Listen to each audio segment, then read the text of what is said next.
শিক্ষার্থী বন্ধুরা, এই লেসনে আমরা মাইক্রোসফট অফিস অ্যাক্সেস 2007 প্রোগ্রামে প্রবেশ করা এবং মাইক্রোসফট অফিস অ্যাক্সেস 2007 প্রোগ্রাম থেকে বের হওয়ার নিয়ম জানার চেষ্টা করব।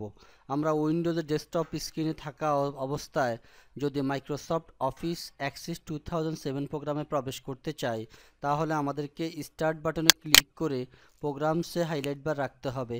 তারপর এখান থেকে মাইক্রোসফট অফিসে হাইলাইট বার রেখে আমরা ডান দিক থেকে এখানে অনেকগুলো আইকন এবং প্রোগ্রামসের নাম দেখা যাবে।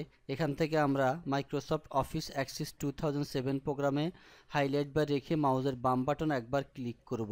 তাহলে আমরা অফিস অ্যাক্সেস 2007 প্রোগ্রামে প্রবেশ করতে পারবো। এরকম মাইক্রোসফট অ্যাক্সেস প্রোগ্রামে প্রবেশ করার পর আমরা যদি এখন কোনো কাজ না করে সরাসরি আবার বের হতে চাই, তাহলে আমরা দুইভাবে বের হতে পারি। একটি হচ্ছে অফিস আইকনে ক্লিক করে সরাসরি আমরা এক্সিট অ্যাক্সেস অপশন নির্বাচন করলে আমরা মাইক্রোসফট অফিস অ্যাক্সেস 2007 প্রোগ্রাম থেকে বের হতে পারবো। আরেকটি নিয়ম হচ্ছে টাইটেল বারের একেবারে ডান দিকে আমরা দেখতে পাচ্ছি তিনটি বাটন রয়েছে। সর্বশেষ বাটন হচ্ছে ক্লোজ বাটন।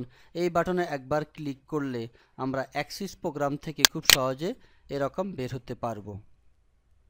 এখন আমরা শিখব যে উইন্ডোজের ডেস্কটপ স্ক্রিনে অ্যাক্সেস 2007 প্রোগ্রামের আইকন তৈরি করে আমরা যদি ওই আইকনে ডাবল ক্লিক করে অ্যাক্সেস 2007 প্রোগ্রামে প্রবেশ করতে চাই, তাহলে আমরা প্রথমে স্টার্ট বাটনে ক্লিক করে প্রোগ্রামসে যাব। তারপর মাইক্রোসফট অফিসে হাইলাইট বার রেখে আমরা সরাসরি মাইক্রোসফট অফিস অ্যাক্সেস 2007 এর উপরে আমরা এরকম হাইলাইট বার রেখে মাউসের ডান বাটন একবার ক্লিক করব। তাহলে একটি মেনু আসবে। এই মেনু থেকে আমরা সেন্ড টু নির্বাচন করে ডেস্কটপ ক্রিয়েট শর্টকাট অপশনটি নির্বাচন করব। তাহলে আমাদের পর্দায় অর্থাৎ উইন্ডোজের ডেস্কটপ স্ক্রিনে এরকম মাইক্রোসফট অফিস অ্যাক্সেস 2007 এর একটি শর্টকাট আইকন তৈরি হবে। এখন এই আইকনে ডাবল ক্লিক করে আমরা যদি অফিস অ্যাক্সেস 2007 প্রোগ্রামে প্রবেশ করতে চাই, তাহলে আমরা এটিতে মাউস পয়েন্টার রেখে মাউসের বাম বাটন পরপর দুইবার ক্লিক করব। তাহলে আমরা এরকম সরাসরি ওপেন করতে পারবো। অ্যাক্সেস প্রোগ্রামে আমরা ওপেন করার পর এখন আবার যদি কোনো কাজ না করে বের হতে চাই, তাহলে পূর্বের ন্যায় আমরা ক্লোজ আইকনে একবার ক্লিক করব। তাহলে আমরা সরাসরি বের হয়ে আসতে পারবো। তাহলে বন্ধুরা, এই লেসনে আমরা কিভাবে মাইক্রোসফট অফিস অ্যাক্সেস 2007 প্রোগ্রামে প্রবেশ করা যায় এবং মাইক্রোসফট অফিস অ্যাক্সেস 2007 প্রোগ্রাম থেকে কিভাবে বের হওয়া যায় তার নিয়ম আমরা জানতে পারলাম। শিক্ষার্থী বন্ধুরা, এই লেসনে আমরা মাইক্রোসফট অফিস অ্যাক্সেস 2007 প্রোগ্রামের উইন্ডো পরিচিতি জানার চেষ্টা করব। যখন আমরা মাইক্রোসফট অফিস অ্যাক্সেস 2007 প্রোগ্রামে প্রবেশ করি, তখন আমরা ডিফল্ট এই অবস্থা দেখতে পাই। এখান থেকে আমরা একটি নতুন ব্ল্যাঙ্ক ডাটাবেস ক্রিয়েট করে তারপর আমরা মূল উইন্ডোতে যাব। সেই জন্য এরকম একটি ব্ল্যাঙ্ক ডাটাবেস আমরা ক্রিয়েট করলাম, সিলেক্ট করলাম। তারপর এখানে আমরা ফাইলের নাম টাইপ করলাম, যেমন test08। তারপর আমরা এখান থেকে ক্রিয়েট বাটনে একবার ক্লিক করব। তাহলে আমরা পর্দা দেখতে পারবো যে test08 নামে একটি ব্ল্যাঙ্ক ডাটাবেস এখানে তৈরি হয়েছে। এখন আমরা উইন্ডো পরিচিতি জানব। সেই জন্য আমরা জানি যে পূর্বের প্রোগ্রামগুলো জেনেছি যে একেবারে উপরে যে লাইনটি রয়েছে এটি হলো টাইটেল বার। টাইটেল বারে সাধারণত যে কোনো ব্ল্যাঙ্ক ডাটাবেস অথবা আমাদের তৈরিকৃত ডাটাবেস ফাইলের নাম সংরক্ষিত থাকবে। অর্থাৎ কোনো ফাইল যদি আমরা ওপেন করি, তাহলে ওই ফাইলের নাম ডাটাবেস টাইটেল বারে অবস্থান করবে। আর বাম দিকে রয়েছে অফিস আইকন, আর ডান দিকে রয়েছে মিনিমাইজ, ম্যাক্সিমাইজ এবং ক্লোজ আইকন। এগুলো আমরা ব্যবহার করে পর্দাকে অর্থাৎ উইন্ডোকে মিনিমাইজ করতে পারি, ম্যাক্সিমাইজ করতে পারি। আবার প্রোগ্রাম থেকে বের হওয়ার জন্য আমরা ক্লোজ আইকনটি ব্যবহার করতে পারি। এরপর আমরা যে লাইনটি দেখতে পাচ্ছি, home, create, external data, database tools, data sheet ইত্যাদি। অর্থাৎ এই একটি শব্দ হচ্ছে একটি মেনু, আর পুরো লাইনটিকে আমরা মেনু বার বলে থাকি। একটি মেনুর আওতাধীন অনেকগুলো সাব আইকন এবং মেনু রয়েছে, যেগুলো ব্যবহার করে আমরা মূলত মাইক্রোসফট অফিস অ্যাক্সেস 2007 প্রোগ্রামে কাজ করব। এরপর আমরা দেখতে পাচ্ছি যে অল টেবিলস, অর্থাৎ আমরা যদি একাধিক টেবিল নিয়ে কাজ করি, তাহলে এখানে আমাদের প্রত্যেকটা টেবিলের নাম সারিবদ্ধভাবে দেখা যাবে। আর আমরা এখানে ব্ল্যাঙ্ক উইন্ডো রয়েছে, যে ব্ল্যাঙ্ক উইন্ডোতে আমরা মূলত ডাটাবেসের কাজ করব। এছাড়া আমরা নিচে দেখতে পাচ্ছি রেকর্ড 1 অফ 1, অর্থাৎ আমরা কয়টি রেকর্ড এখানে এন্ট্রি করব সেই সংখ্যা আমরা এখানে দেখতে পাবো। আর আমরা নিচে স্ট্যাটাস বারে দেখতে পাচ্ছি ডাটাশিট ভিউ, এবং ডান দিকে কিছু চিহ্ন আসবে, নাম লক, স্ক্রল বার ইত্যাদি থাকবে। এগুলো দেখে অর্থাৎ এগুলো ব্যবহার করে আমরা কার্যক্ষেত্রে বিভিন্ন সুবিধা অর্জন করতে পাবো। তাহলে বন্ধুরা আমরা মাইক্রোসফট অফিস অ্যাক্সেস 2007 প্রোগ্রামের উইন্ডো পরিচিতি জানতে পারলাম। শিক্ষার্থী বন্ধুরা, এই লেসনে আমরা ডাটাবেস টেবিল তৈরি করার নিয়ম শিখব। আমরা জানি একটি ডাটাবেস টেবিলের আওতাধীন অনেকগুলো অবজেক্ট বিদ্যমান থাকে, যেমন কোয়ারি, ফর্ম ইত্যাদি। আমরা যদি একটি ডাটাবেস টেবিল তৈরি করতে চাই, শিক্ষার্থী বন্ধুরা এই লেসনে আমরা একটি ডাটাবেস টেবিল তৈরি করার নিয়ম শিখব। আমরা জানি অ্যাক্সেস প্রোগ্রামে ডাটাবেস অনেকগুলো অবজেক্টের সমন্বয়ে গঠিত হয়, যেমন database table, report, form, query ইত্যাদি। আমরা যদি একটি ডাটাবেস টেবিল তৈরি করতে চাই, তাহলে মাইক্রোসফট অফিস অ্যাক্সেস 2007 প্রোগ্রামে এরকম প্রবেশ করার পর আমাদেরকে এখান থেকে নিতে হবে ব্ল্যাঙ্ক ডাটাবেস। এই ব্ল্যাঙ্ক ডাটাবেসে আমরা সিলেক্ট করলে ডান দিকে এরকম দেখতে পাবো, এবং নিচে আমরা দেখতে পাচ্ছি ব্ল্যাঙ্ক ডাটাবেস, এবং ফাইল নেমের বাম দিকে নিচে আমরা বাম দিকে দেখতে পাচ্ছি কার্সর অবস্থান করছে। অর্থাৎ আমরা কি নামে একটি ডাটাবেস টেবিল তৈরি করব সেই নামটি এখানে আমরা টাইপ করে দিব। যেমন আমরা এখানে নাম টাইপ করব এমপ্লয়ি। এরকম এমপ্লয়ি টাইপ করার পর যখন আমরা ক্রিয়েট বাটনে একবার ক্লিক করব, তখন এই এমপ্লয়ি নামে একটি ডাটাবেস ফাইল তৈরি হবে। তবে আমাদেরকে মনে রাখতে হবে যে এমপ্লয়ি ফাইলের অর্থাৎ অ্যাক্সেস ফাইলে কোনো ডাটাবেস টেবিল তৈরি করলে ওই ফাইলের এক্সটেনশন হচ্ছে ACCDB, অর্থাৎ ফাইলের এক্সটেনশন হচ্ছে ACCDB।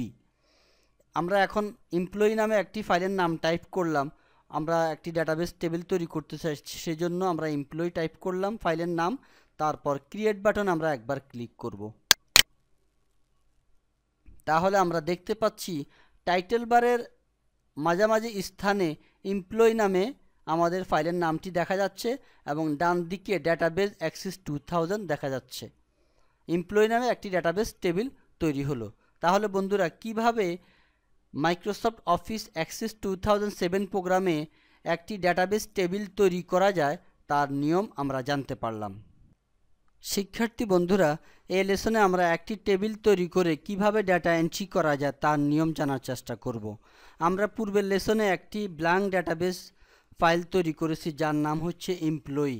এখন আমরা যদি এই এমপ্লয়ি ডাটাবেস ফাইলের আওতাধীনে একটি টেবিল তৈরি করে ডাটা এন্ট্রি করতে চাই, তাহলে ওই ফাইলটি ওপেন থাকা অবস্থায়, অর্থাৎ আমাদের টাইটেল বারে ফাইলটি ওপেন রয়েছে এমপ্লয়ি ডাটাবেস ফাইল, এই ফাইলটি ওপেন থাকা অবস্থায় যদি আমরা একটি টেবিল তৈরি করে ডাটা এন্ট্রি করতে চাই, তাহলে এই কাজ আমরা কিভাবে করব তা এখন আমরা দেখব। আমরা প্রথমে ক্রিয়েট মেনুতে একবার ক্লিক করব।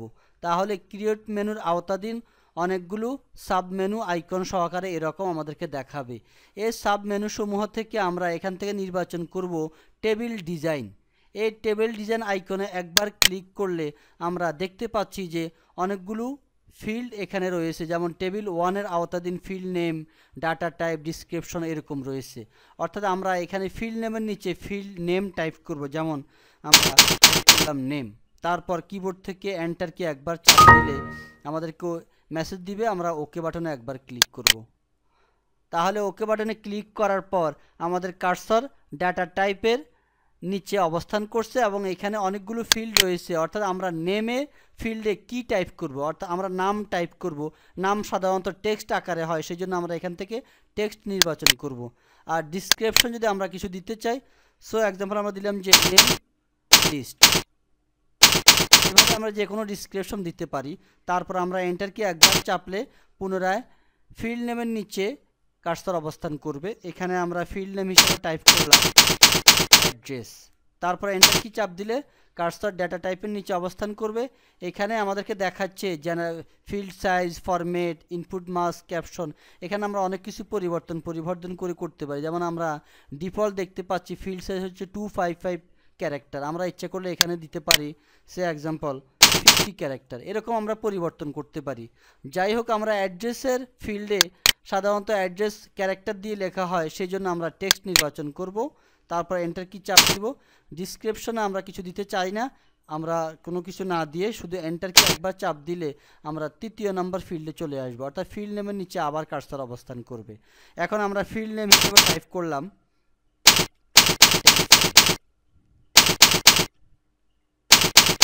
এরপর এন্টার কি একবার চাপ দিলে ডাটা টাইপ আসবে। আমার এই ফিল্ডের ডাটা কী ধরনের হবে, আমরা এখান থেকে ক্লিক করে সিলেক্ট করে দেবো যে নাম্বার, যেহেতু টেলিফোন সাধারণত নাম্বার দিয়ে হয়, সেই জন্য আমরা এখানে টাইপ করে দিব, সিলেক্ট করে দিব নাম্বার। তারপর আমরা এন্টার কি চাপ দিলে ডিসক্রিপশনে কার্সর অবস্থান করবে। এইভাবে আমরা একটি ডাটাবেস ফাইলে একটা টেবিলে কয়টা ফিল্ড আমরা নিব সেই ফিল্ডগুলোর নাম আমরা এখানে টাইপ করে দিব, আর ফিল্ডগুলোর ডাটা টাইপ আমরা এখানে নির্ধারণ করে দিব। দেওয়ার পর আমরা এখান থেকে যদি এখন এইগুলো দেওয়ার পর ফিল্ড নেম আমরা তৈরি করার পর যদি আমরা এখন এই টেবিলটাকে আমরা সংরক্ষণ করতে চাই এমপ্লয়ি ডাটাবেস এর আন্ডারে, তাহলে আমরা অফিস আইকনে একবার ক্লিক করে সেভ বাটনে একবার ক্লিক করব, অথবা সরাসরি কন্ট্রোল কি চেপে ধরে এস কি দয় চাপলে আমরা এরকম save as a dialogue box এরকম ছোট আকারে পাবো, এবং টেবিল নেমের নিচে কার্সর অবস্থান করবে। আমরা এখানে টেবিল নেমের নিচে টেবিলের নাম দিব যেমন মাইক্রোজ, তারপর আমরা ওকে বাটনে একবার ক্লিক করব। তাহলে এমপ্লয়ি ডাটাবেসের আওতাধীন একটি টেবিল তৈরি হবে যার নাম হচ্ছে মাইক্রোজ, এবং এই মাইক্রোজের টেবিলের আওতাধীন আমরা 3টি ফিল্ড তৈরি করেছি, নেম, অ্যাড্রেস, টেলিফোন। এখন এই 3টি ফিল্ডে আমরা ডাটা এন্ট্রি করব। তাহলে আমরা এখান থেকে ওকে বাটনে একবার ক্লিক করে দিই, এরপর আমরা ইয়েস বাটনে একবার ক্লিক করব। Do you want to create a primary key now? Yes, আমরা এটা তৈরি করলাম। এরপর আমরা এখন বের হয়ে যাব, বের হওয়ার পর এখান থেকে ক্লোজ আইকন দিয়ে বের হয়ে যাব। তাহলে আমাদের টেবিলটি ফিল্ড থেকে আমরা বের হয়ে আসলাম। এখন যদি আমরা এটির মধ্যে অর্থাৎ মাইক্রোজ টেবিলে কোনো কিছু এন্ট্রি করতে চাই, তাহলে মাইক্রোজে আমরা ডাবল ক্লিক করব। তাহলে এখানে আমরা দেখতে পাচ্ছি যে মাইক্রোজের আওতাধীন 3টি ফিল্ড আমরা তৈরি করেছি, একটি হচ্ছে নেম, একটি হচ্ছে অ্যাড্রেস, একটি হচ্ছে টেলিফোন। আমরা নেমের আওতাধীন টাইপ করলাম খালি ফোন নাম্বার, এইভাবে আমরা নাম টাইপ করলাম, আবার এন্টার কি চাপ দিলাম। আমাদের সিরিয়াল নাম্বার অটো আসবে, আমরা এখানে কোনো কিছু না দিয়ে সরাসরি এন্টার দিব। তারপর টাইপ করলাম অন্য একটি নাম মিরপুর, এভাবে ফোন নাম্বার টাইপ করলাম। এরপর আবার আসবো আইডি নাম্বারে, এখানে কোনো কিছু টাইপ না করে এন্টার দিয়ে অটো নাম্বার আসবে, যেমন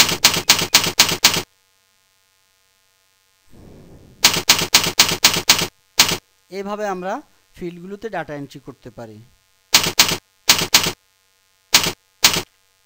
এরপর আবার এন্টার চাপ দিব, আবার এন্টার দিলে অটো নাম্বার হবে।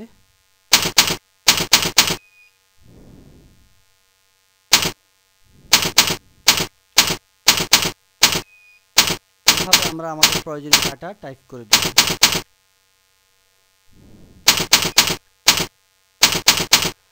এভাবে আমরা যে কোনো টেবিল তৈরি করে ওই টেবিলের আওতাধীন আমরা আমাদের ইচ্ছে মতো বা আমরা আমাদের প্রয়োজনীয় ডাটা টাইপ করব। তাহলে বন্ধুরা, এই লেসনে কিভাবে একটি টেবিল তৈরি করা যায় এবং টেবিলের আন্ডারে টেবিল তৈরি করে ওই টেবিলে ডাটা এন্ট্রি করা যায় তার নিয়ম আমরা জানতে পারলাম।